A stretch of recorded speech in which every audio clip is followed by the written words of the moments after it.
Good morning, welcome back to the channel. My name is Josh. Today I'm going to go over my diesel heater setup.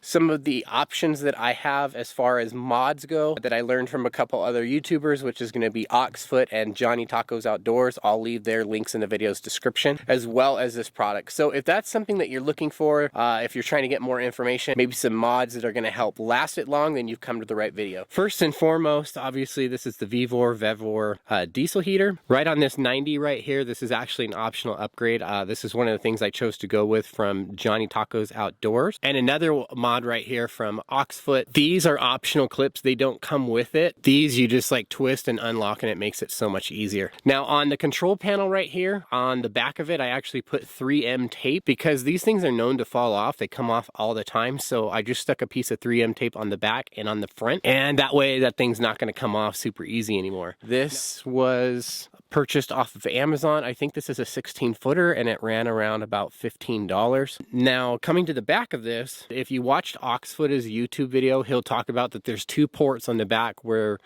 the positive and the common go, and they hook on to the back of this. Well, I didn't have that one. I was hoping that I ordered that one, but I didn't. Thankfully, this one has a built-in line fuse. I just did the wiring myself and then heat shrink wrapped it right there on the side. This is not the original air filter that comes with it. This is a mod that you can get. It's super cheap, and that just kind of helps give it more air, because if you've seen the ones that come with this, it's actually really just crappy and it doesn't allow a lot of airflow come in. Now keep in mind, as I was going over some of the things and the features in this is budget friendly. I sure didn't have the money to go spend $1,000 on a diesel heater. So some of these simple mods just kind of helps make things easier with this, kind of gives it a little bit more of an edge. The 90 elbow makes it super easy, and the hose just going straight up. Adding the optional clamps makes it easier because they're screwable instead of having to bring a screwdriver. One thing that I did differently that the other guys didn't mention is that I actually just used a 3/4 EMT strap and tied the hose to that, painted it so you really couldn't tell that it was there. And if you notice right here, as this thing goes up into the tent, I'm just using little Velcro straps, and I just strap it up to the tent with all this cord so it's not, you know, dangling everywhere. I just strap it to the hood right here, and then I'm able to pick it up off of this. This is a heavy duty tire mount, and the reason I went with this is because I wanted this thing off of the ground. So it's a good, like, I'd say 22 inches off the ground, and this just keeps it out of the weather and gives a good little place where it can sit. This is also optional. This is heat resistant. It's some type of like fiberglass. You want to definitely use gloves when you're putting it on there, but it just connects up into there. The hose is 1 inch and like 5/8, but I actually went 1.5 inches because I wanted a little room play. It already had that heat resistance wrap around it. You don't want these exhaust pipes to just be sitting on the ground. I actually probably didn't have to do that since it's sitting off the ground completely by itself anyway, but I figured this was just another important security element in the event something happened, this heated up, that now it's on here. Now one thing also that Johnny Tacos Outdoors did was he added a little quick connect, and that's something I highly recommend, that if you're going to kind of do this setup, I would do the quick connect setup. You can take out the exhaust hose easy. Rather than having to cram it up in there, because if you do, you're gonna have to like reach in a screwdriver and put a hose clamp on that between the exhaust hose and the exhaust manifold that goes into the diesel heater. So now that I kind of went over everything, went over some of the mods, gave you a little bit of information, I'm gonna walk you through turning it on and how I power this thing and kind of show you guys how it operates. So what I'm gonna do is just press the power, then I will turn the DC on.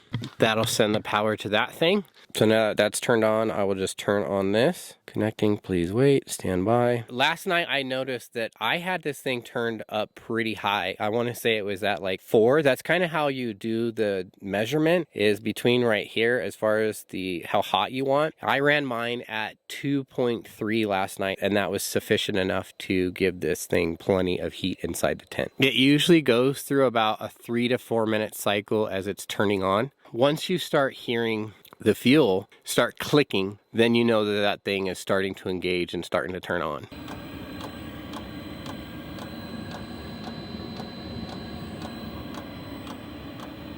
Now, when the diesel heater first kicks on, it's going to be pretty loud, but once it starts getting to its operating temperature, it kind of turns itself to a lower tone. And actually, when I was up in the tent, I didn't really notice it. I mean, I think that you have to be really nitpicky to even like be bothered by the sound of it.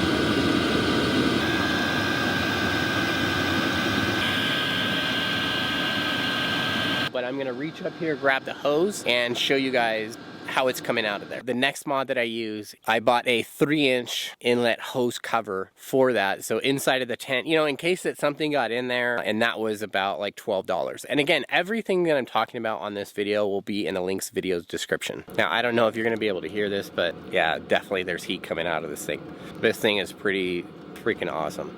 Now let's just say that I want to turn this thing off. I'm gonna just hold the power button on this and that will turn it off.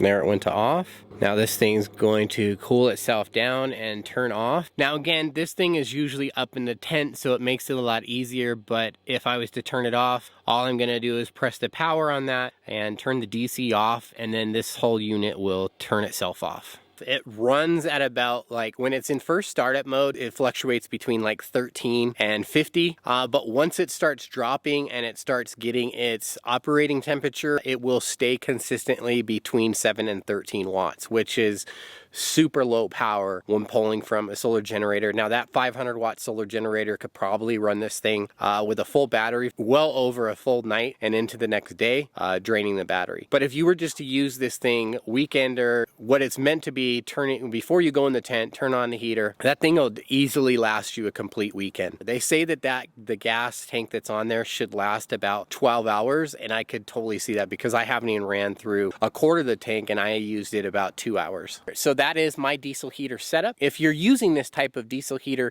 comment below. Tell me your thoughts on if you would use this, what maybe mods that you did that I haven't done. I'd be curious to know. I hope you guys enjoyed this video and it gave you guys some type of information relatively easy to make your camping experience more comfortable. I hope you guys have a great weekend. Get out there and enjoy the outdoors with your friends, family, and until next time, we will see you in the next video. Bye-bye.